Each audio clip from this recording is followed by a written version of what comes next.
నమస్తే, నా పేరు తేజస్విని. బీసీఎన్ న్యూస్ కి స్వాగతం. ముందుగా ముఖ్యాంశాలు. ఈ నెల 21 నుండి ఇంద్రకీలాద్రిపై భవానీ దీక్షల విరమణ. భక్తులకు ఎటువంటి ఇబ్బందులు కలగకుండా చర్యలు తీసుకున్నామన్న మంత్రి ఆనం రామనారాయణ రెడ్డి.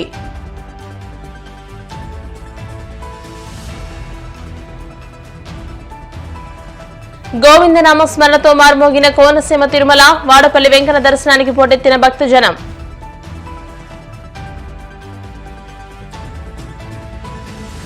ఇళ్లలో చోరీలకు పాల్పడుతున్న నిందితుడిని అరెస్ట్ చేసిన గాజువాక పోలీసులు. 26 తులాల బంగారం, 50 తులాల వెండి వస్తువులను స్వాధీనం చేసుకున్నట్లు వెల్లడి.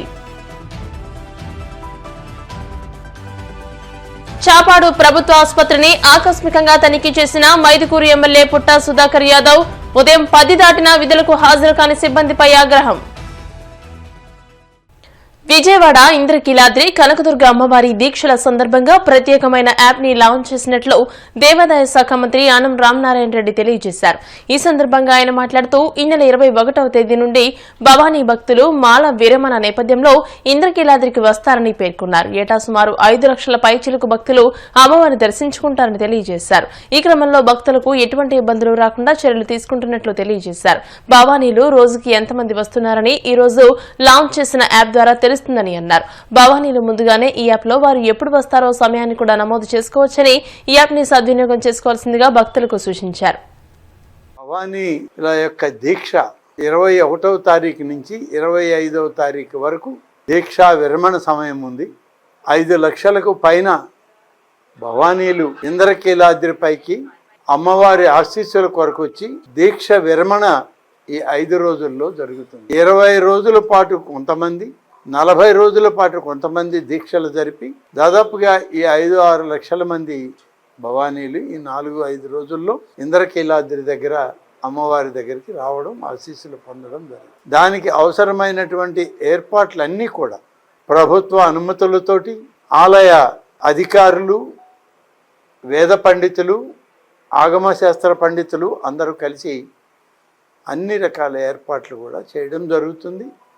రేపటికి అన్నీ కూడా పూర్తి చేయడానికి వాళ్ళు అన్ని సన్నాహాలు కూడా చేశారు.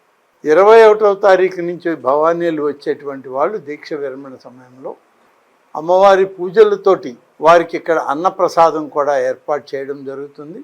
ఎక్కువగా లడ్డు ప్రసాదాల గురించి వాళ్ళు తీసుకుంటారు కాబట్టి వచ్చేటువంటి వాళ్ళు సుదూర ప్రాంతాల నుంచి, ఒక మన రాష్ట్రమే కాదు 2 తెలుగు రాష్ట్రాలు, ఒరిస్సా, ఛత్తీస్గఢ్, కర్ణాటక ఇలాంటి రాష్ట్రాల నుంచి భవానీ మాలలు ధరించినటువంటి భక్తులు దీక్ష విరమణకి ఇక్కడికి వస్తారు.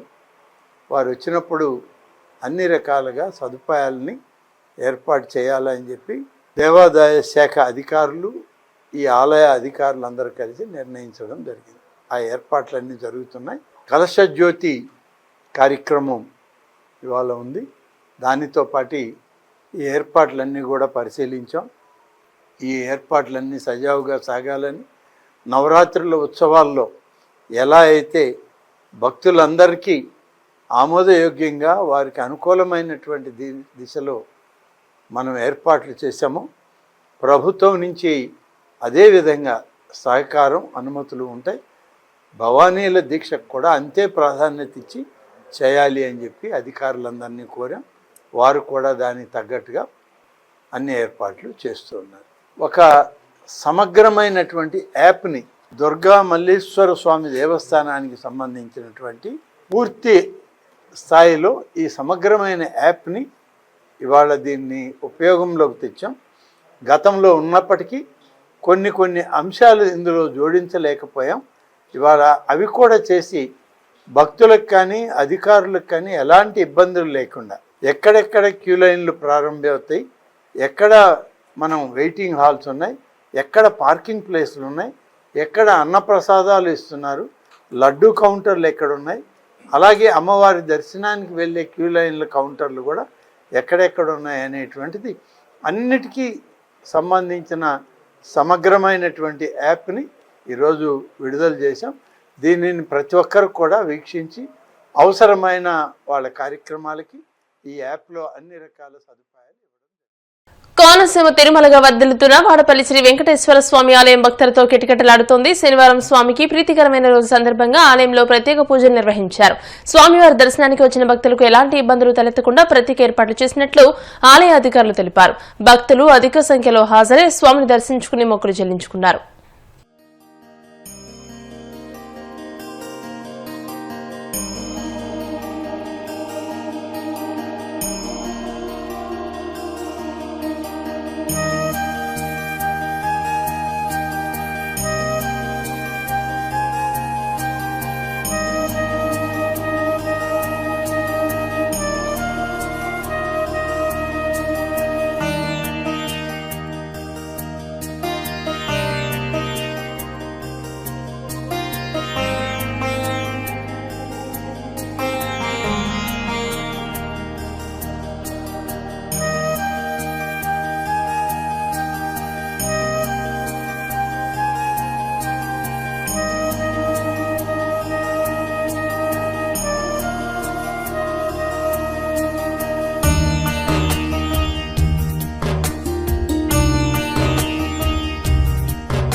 ఇళ్లలో చాకచక్యంగా చోరీలకు పాల్పడుతున్న ప్రధాన నిందితుడిని విశాఖ గాజువాక క్రైమ్ పోలీసులు అరెస్ట్ చేశారు. నిందితుడి నుంచి 26 తులాల బంగారం, 50 తులాల వెండి వస్తువులను స్వాధీనం చేసుకున్నట్లు క్రైమ్ డీసీపీ లతామాధురి తెలిపారు. కృష్ణా జిల్లా గుడివాడ జగనన్న కాలనీకి చెందిన జగదీష్ తన తండ్రి గాజువాకలోని శ్రీనగర్ లో ఉంటున్నారని, ఈ క్రమంలో తరచూ ఇక్కడికి వచ్చి నేరాలకు అలవాటు పడ్డారన్నారు. ఈ క్రమంలో సింహగిరి కాలనీకి చెందిన కుసుమ కుమారి అనే మహిళ ఇంట్లో చోరీ జరగడంతో నిఘా ఉంచిన క్రైమ్ పోలీసులకు శ్రీనగర్ లో నిందితుడు పట్టుబడినట్టు తెలియజేశారు. ఇతరపై గతంలో విజయవాడ, గన్నవరం, గుడివాడలోని ఆయా పిఎస్లలో 14 కేసులున్నాయని వివరించారు.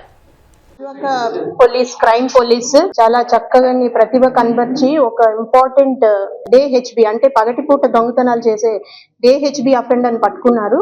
దీని వల్ల ఏంటంటే ఎప్పటి నుంచి పెండింగ్ ఉన్న అదర్ కేసెస్ కూడా మొత్తం టోటల్ 4 కేసెస్ డిటెక్ట్ అయిపోయినాయి. అందులో రికవరీ కూడా చేసి ఎక్సలెంట్ గా ఈ రోజు రికవరీ చేసి ముద్దాయిని కూడా పట్టుకోవడం జరిగింది. ఆ వివరాల్లోకి వెళ్తే మనకి ముందుగా గ్రేవ్ కేసు గాజువాక పరిధిలో సింహగిరి కాలనీ 5వ తారీఖున అఫెన్స్ జరిగిందండి. ఈ ముద్దాయి చేసిన ఫస్ట్ అఫెన్స్ మనకి అలా నోటీస్ లోకి వచ్చింది. ఇందులో ఏమిటంటే ఈమె ఆ ఇల్లాలు ప్రైవేట్ స్కూల్లో టీచర్ గా పనిచేస్తున్నారు. ఆమె హస్బెండ్ కాంట్రాక్ట్ వర్కర్ గా పనిచేస్తారు. పిల్లలు కూడా స్కూల్కి వెళ్తారు కదా, ఈమె కూడా మార్నింగ్ స్కూల్కి వెళ్ళి మళ్ళీ మధ్యాహ్నం లంచ్ టైంలో అందరూ వస్తారు. అయితే బయటకు వెళ్ళేటప్పుడు వీళ్ళు ఇంటి మెయిన్ డోర్ కీ ఏదైతే ఉందో అది అవతల ఉండే షూస్ లోని షూ ర్యాక్ దగ్గర పెట్టేసి వెళ్ళడం జరిగింది. ఆ టైంలోని దాన్ని ముందుగానే రెక్కి చేసాడు. ఈ ముద్దాయి ఎవరైతే ఉన్నాడో ఆ కీని తీసుకొని వాళ్ళు లేనప్పుడు హౌస్ బ్రేక్ చేసుకొని లోపలికి వెళ్ళి అల్మీరాలో ఉన్న గోల్డ్ అంతా కూడా 20 తులాలు గోల్డ్, 25 తులాలు వెండి సామాగ్రి ఇవంతా కూడా టోటల్ విలువ 5,05,000 విలువైన వస్తువుల్ని చోరీ చేసి పరారవడం జరిగింది. అయితే ఇమ్మీడియట్ గా గాజువాక సిఐ గారి ఆధ్వర్యంలో crime team, SI and other team ఆ విసినిటీలో ఉన్న ఫుటేజెస్ అన్ని వెరిఫై చేశారు. ఇది నాకు బాగా గుర్తుంది. ఇమీడియట్ గా ఇన్ఫార్మ్ చేశారు, ఎఫ్ఐఆర్ చేసి సీన్ కి వెళ్ళిపోయారు. సీసీ ఫుటేజ్ ద్వారా ముద్దాయిని ఇమీడియట్ గా ఐడెంటిఫై చేశారు. ఒక వెహికల్ మీద అంటే అక్కడికి లోకల్ గా కొంచెం స్ట్రేంజర్ గా ఉన్న వ్యక్తి సస్పీషియస్ గా ఉన్నాడనేసి ఆ ఫుటేజ్ ని ఐడెంటిఫై చేశారు. ఆ ఫుటేజ్ ద్వారా ఆ వెహికల్ ఎవరిదని ఆ రకంగా తీగలాగితే మొత్తం ఆ ముద్దాయి ఎవరని విత్ ఇన్ 1 day లో 24 hours లో ఆ ముద్దాయి ఎవరని ఐడెంటిఫై చేసి పట్టుకోవడం జరిగింది. వాడు ఎక్కడికి ముద్దాయి ఎంత దూరం పారిపోయినా సరే వాడిని పట్టుకున్నారు. సొమ్మునంతా అమ్మాడు. ఆ రిసీవర్ కూడా పట్టుకోవడం జరిగింది. దానివల్ల మొత్తం 4 కేసెస్ డిటెక్ట్ అయింది. మొత్తం రికవరీ మీకు ఇప్పుడు జస్ట్ నో చూపెట్టడం జరిగింది. తెలియజేయడం ఏమిటంటే పబ్లిక్ కొంచెం ఈ మధ్య ఎక్కువగా దొంగతనాలు జరుగుతున్నాయి. ఎట్లా అంటే ఇంట్లో వాళ్ళు ఒక్కొక్కరు ఒక్కో టైంలో రావడం వల్ల వాళ్ళకి కీ అందుబాటులో పూల కుండీలో పెట్టడం, లేదా డోర్ మ్యాట్ కింద పెట్టడం, లేదా షూస్ లో పెట్టడం ఇట్లా చేస్తున్నారు. దానివల్ల చాలా అఫెన్సెస్, ముఖ్యంగా మన గాజువాక పరిధిలో ఇలాంటి అఫెన్సెస్ చాలా జరుగుతున్నాయి. సో అది కొంచెం జాగ్రత్త తీసుకోవాలి. వైజాగ్ పబ్లిక్ కి పోలీస్ తరపు నుంచి ఒక విజ్ఞప్తి అండి. రాబోయే కాలం మనకి క్రిస్మస్ దగ్గరలో క్రిస్మస్ ఉంది. మళ్ళా నెక్స్ట్ కొత్త సంవత్సరంలో మనకి సంక్రాంతి ఈ పండుగలు ఉన్నాయి. టెండెన్సీ ఏంటంటే అందరూ కూడా సొంత ఊర్లు వెళ్ళడం, ఇంటికి లాక్ చేసి వెళ్ళడం ఇలాంటివి జరుగుతాయి. సో ప్రాపర్టీ అఫెన్సెస్ జరిగే స్కోప్ చాలా ఎక్కువ ఉంది. కాబట్టి చిన్న చిన్న జాగ్రత్తలు తీసుకుంటే ఈ అఫెన్సెస్ జరగకుండా మనం నివారించగలుగుతాం. పబ్లిక్ కి మా సలహా, పోలీస్ తరపు నుంచి ఇస్తున్న సలహా సూచన ఏమిటంటే ఈ మధ్య ఎక్కువ దొంగతనాలు, తాళాలు బయట అవైలబుల్ గా అలాగ అజాగ్రత్తగా బయట తాళాలు వదిలేయడం ఇలాంటివి కాకుండా అవసరాన్ని బట్టి 3 కీస్ ఉన్న లాక్సే యూజ్ చేయడం. స్మార్ట్ లాక్ అంటే ఇది వేసిన తర్వాత ఎవరైనా అనాథరైజ్డ్ గా దాన్ని ఓపెన్ చేద్దామని, ఆ లాక్ బ్రేక్ చేద్దామన్నా, ఓపెన్ చేద్దామన్నా అది అలారం సౌండ్ వస్తుంది. కనీసం మినిమం గ్యారంటీ 2 years వరకు పనిచేసే లాక్ అన్నమాట. పెద్ద కాస్ట్ కూడా కాదు, అది 500 ఉంటుంది. అలాంటి లాక్స్ యూజ్ చేసుకోవడం, ఇలాంటివి కొన్ని జాగ్రత్తలు తీసుకుంటే ఈ దొంగతనాలు జరగకుండా అరికట్టవచ్చు. కడప జిల్లా చాపడలోని ప్రభుత్వ ప్రాథమిక ఆరోగ్య కేంద్రంలో పనిచేస్తున్న 4 ఉద్యోగులపై జిల్లా కలెక్టర్ కు మైదుకూరు ఎమ్మెల్యే పుట్టా సుధాకర్ యాదవ్ ఫిర్యాదు చేశారు. శనివారం ఉదయం ప్రాథమిక ఆరోగ్య కేంద్రాన్ని ఎమ్మెల్యే ఆకస్మికంగా తనిఖీ చేశారు. ఉదయం 10 దాటిన ఆసుపత్రిలో డాక్టర్లు విధులకు హాజరు కాలేదని ఎమ్మెల్యే చెప్పారు. అటెండెంట్స్ రిజిస్టర్లను పరిశీలించిన ఆయన డాక్టర్లు 9 గంటలకు హాజరు కావాల్సి ఉండగా 10 గంటలైనా ఆసుపత్రికి ఎందుకు రాలేదని సిబ్బందిని ప్రశ్నించారు. విధులకు హాజరు కాని సిబ్బందిపై చర్యలు తీసుకోవాలని కలెక్టర్ను కోరారు. పేషెంట్ పరిస్థితి. హలో, నమస్కారం సార్. ఇప్పుడు మామూలు డాక్టర్ ఎన్ని గంటలు రావాలి సార్ అది మన హాస్పిటల్కు? ఇప్పుడు మెయిన్ డాక్టర్లే ఆసుపత్రి రాకుండా ఇంకా పేషెంట్లు ఎవరు చూస్తారు? చేపాడులో ఇప్పుడు ఆల్రెడీ నేను వచ్చిన ఆసుపత్రికి వస్తే ఇక్కడ డాక్టర్సే లేరు సార్. డాక్టర్స్ ఓన్లీ ఒకే ఒక డాక్టర్స్, ఎందుకు ఓపెనింగ్ ఒక్కడున్నాడు, ఈయన లేరు అసలు లేరు అసలు. ఫీల్డ్ మీరు ఎట్లా వాళ్ళు కవర్ చేస్తే ఎట్లా డిఎంహెచ్ గారు కాదు, మీరు ఊరికే కవర్ చేసి మాట్లాడడం చేయకూడదు అసలు. మరి ఇంకా వాళ్ళు అసలు డ్యూటీ సరి రాకుండా ఉంటే వాళ్ళకు మీరు షోకాషోట్ ఇష్యూ చేయాలా? అది అది అది వదిలేసి వాళ్ళు సైడ్ ఫీల్డ్ పోయినా చెప్తే ఎట్లా మీరు? ఇప్పుడు రాజశేఖర్ రాలా, శ్రీవాణి ఇది మెడికల్ ఆఫీసర్ ఇద్దరు రాలే అసలు. ఇంకా ఇప్పుడు దారిలో ఉన్నారంట, వస్తారంట, ఇంకా దారిలో ఉన్నారంట. 9:30 10 o'clock అయింది. ఇమీడియట్ గా దీని మీద 40 రాలని క్వశ్చన్ మార్క్ పెట్టినా దీనికి ఇమీడియట్ గా యాక్షన్ తీసుకోండి. సాయంత్రం మాత్రం 4 o'clock అయితే 4 గంటల 1 నిమిషానికి కూడా ఉండరు, 4 గంటలకి వెళ్ళిపోతారు. ఇది ఇమీడియట్ చూడండి మీరు. ఈ రకంగా చేయడం కరెక్ట్ కాదు. డాక్టర్కి ఇమీడియట్ ఏం యాక్షన్ తీసుకొని నాకు ఆన్సర్ చెప్పండి. అది కాదు, నేను అది చెప్పను. ఈ అటెండెన్స్ ప్రకారం ఇక్కడ వచ్చిందా రాలేదా, నాకు దీని ఆన్సర్ చెప్పండి. 9:50 ఓకే, అది ఓకే. నేను అందుకే కాదు 9 గంటలకు 9:15 ఎగ్జామ్స్ ఉంటాయి. 9:30కి వచ్చే సరిపోతే వచ్చిన ఇంత నెగ్లెక్ట్ చేస్తే ఎట్లా? పేషెంట్ ఇంపార్టెంట్ కదా. ఇమీడియట్ గా కలెక్టర్ రిపోర్ట్ పెట్టేస్తా. ఎందుకు రాలేదేం కదా నోట్ చేసుకో. కలెక్టర్ రిపోర్ట్ పెట్టి కలెక్టర్ దగ్గర టైం పెట్టి ఇప్పుడు కాసేపు ప్రకటనలు.